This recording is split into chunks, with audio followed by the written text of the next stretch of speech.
नमस्कार दोस्तों, मैं हूं आपका दोस्त लोकेश साहू और आप देख रहे हैं लोकेश छत्तीसगढ़िया यूट्यूब चैनल। आप सभी साथियों का हमारे इस मंच पर बहुत बहुत स्वागत है। दोस्तों, इस वीडियो के अंदर हम बात करेंगे प्रदेश के इस समय के सबसे चर्चित मुद्दे में से एक आरक्षण के बारे में।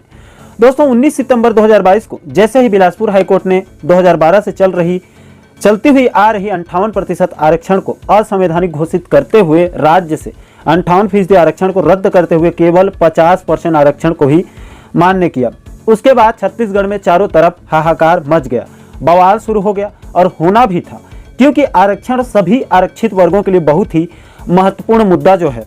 एक तरफ सर्व आदिवासी समाज सरकार के ऊपर लगातार दबाव बना रहे थे, दूसरी तरफ ओबीसी समाज भी सरकार से खफा चल रहे थे, तो वहीं तीसरी तरफ राज्य के सभी युवा वर्ग जो सरकारी नौकरी की तैयारी कर रहे हैं और वो भी हताश और निराश थे, और साथ ही साथ वो युवा भी असमंजस की स्थिति में थे जो उच्च शिक्षा के लिए शिक्षण संस्थानों में एडमिशन के लिए इंतजार कर रहे थे। सभी वर्ग काफी परेशान थे, क्योंकि राज्य में आरक्षण रोस्टर ही गड़बड़ा गया था और राज्य सरकार के ऊपर सभी वर्गों का लगातार दबाव भी बढ़ रहा था। इसको लेकर राज्य सरकार सुप्रीम कोर्ट भी चली गई थी, जिसकी बीते दिनों पहली सुनवाई हुई, जिसमें सुप्रीम कोर्ट ने सभी पक्षकारों को नोटिस जारी किया और जवाब मांगा और अगली सुनवाई 1 दिसंबर को मुकर्रर कर दी है। लेकिन दोस्तों, खेला तो कल हो गया। कल 24 नवंबर 2022 को भूपेश कैबिनेट की बैठक बुलाई गई आनन फानन में, जिसमें पहले से तय था और सभी की नजर भी कल के कैबिनेट बैठक पर टिकी थी और उम्मीद भी थी कि कल भूपेश सरकार कैबिनेट बैठक में आरक्षण विवाद का कोई बीच का रास्ता जरूर निकालेगी, और हुआ भी वही।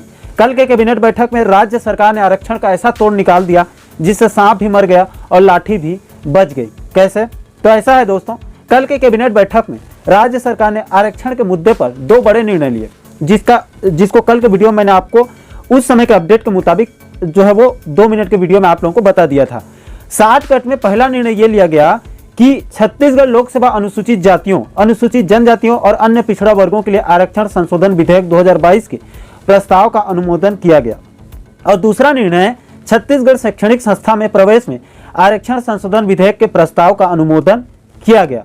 अब दोस्तों, इस आरक्षण संशोधन विधेयक 2022 के अंदर से एक चीज सामने निकल कर आई कि राज्य सरकार ने एक तीर से कई निशाने साधे हुए हैं।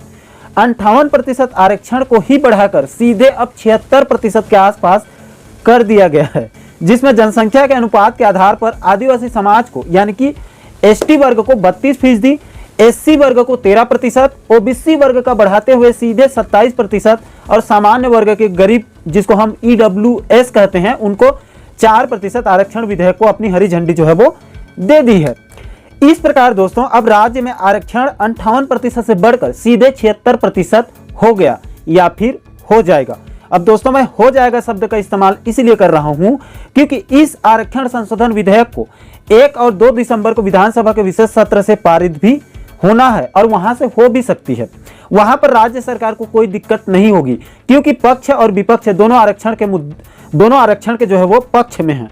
लेकिन दोस्तों, अगर कहीं पेंच फंसेगा तो वो राज्यपाल के पास, क्योंकि दोस्तों विधेयक विधानसभा में पारित होने के बाद राज्यपाल से मंजूरी मिलना भी तो बहुत जरूरी है, क्योंकि राज्यपाल के बिना मंजूरी के इसे कानून का स्वरूप नहीं मिल सकता। और राज्यपाल चाहे तो इस विधेयक को पुनर्विचार के लिए सरकार के माध्यम से विधानसभा को वापस भी लौटा सकती है। इसके लिए वो चाहे, इसके अलावा अगर राज्यपाल चाहे तो इसे राष्ट्रपति के पास अनुमोदन के लिए भी भेज सकती है। बाकी दोस्तों, वो भविष्य की बात है, लेकिन अभी वर्तमान की बात करें तो कल 24 नवंबर के कैबिनेट बैठक में भूपेश सरकार ने आरक्षण के मुद्दे पर एक तीर से कई निशाने साधते हुए 58% आरक्षण को बढ़ाकर सीधे 76% तक कर दिया है। विधानसभा में विधेयक पारित होने के बाद राज्यपाल की मंजूरी मिलते ही कानून बन जाएगा। अब दोस्तों, मैं आपको ये भी बता दूं कि राज्य सरकार ने एक ही तीर से सभी वर्गों को खुश करते हुए विपक्ष को भी चारों खाने चित्त कर दिया है। इसको आप पॉइंट टू पॉइंट समझ लीजिए। सबसे पहले दोस्तों, 32% से आरक्षण कम होने पर सर्व आदिवासी समाज खासे नाराज चल रहे थे और वो लगातार सरकार के ऊपर दबाव बना रहे थे।